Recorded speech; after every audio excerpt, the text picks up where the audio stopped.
ശബരിമല സ്വർണ്ണക്കൊള്ളക്കേസിൽ അന്വേഷണത്തിന് കൂടുതൽ സമയം അനുവദിച്ച് ഹൈക്കോടതി. ഈ മാസം അവസാനം വരെയാണ് ഹൈക്കോടതി ദേവസ്വം ബെഞ്ച് സമയം അനുവദിച്ചത്. അന്വേഷണ സംഘത്തലവൻ SP ശശിധരൻ നേരിട്ടെത്തിയാണ് മുദ്രവെച്ച കവറിൽ അന്വേഷണ പുരോഗതി റിപ്പോർട്ട് സമർപ്പിച്ചത്. ആവശ്യമെങ്കിൽ കൂടുതൽ ഉദ്യോഗസ്ഥരെ സംഘത്തിൽ ഉൾപ്പെടുത്താനും കോടതി SITക്ക് അനുവാദം നൽകി. നേരത്തെ ജനുവരി 17 വരെയാണ് അന്വേഷണം പൂർത്തിയാക്കാൻ സമയം അനുവദിച്ചിരുന്നത്. എന്നാൽ അന്വേഷണം പൂർത്തിയാക്കാൻ കൂടുതൽ സമയം അനുവദിക്കണമെന്ന് SIT കോടതിയിൽ ആവശ്യപ്പെടുകയായിരുന്നു. കൂടാതെ ഉദ്യോഗസ്ഥരുടെ കുറവ് അന്വേഷണത്തിന്റെ വേഗത്തെ ബാധിക്കുമെന്നും SIT ചൂണ്ടിക്കാട്ടി. തുടർന്നാണ് കൂടുതൽ ഉദ്യോഗസ്ഥരെ സംഘത്തിൽ ഉൾപ്പെടുത്താൻ അനുമതി നൽകിയത്.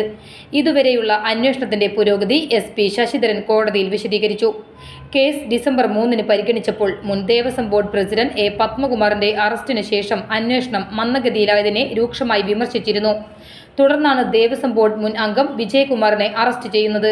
പിന്നാലെ മുൻ ദേവസ്വം മന്ത്രി കടകംപള്ളി സുരേന്ദ്രൻ, മുൻ Devaswom board president PS Prasanth എന്നിവരെ SIT ചോദ്യം ചെയ്യുകയും ചെയ്തിരുന്നു.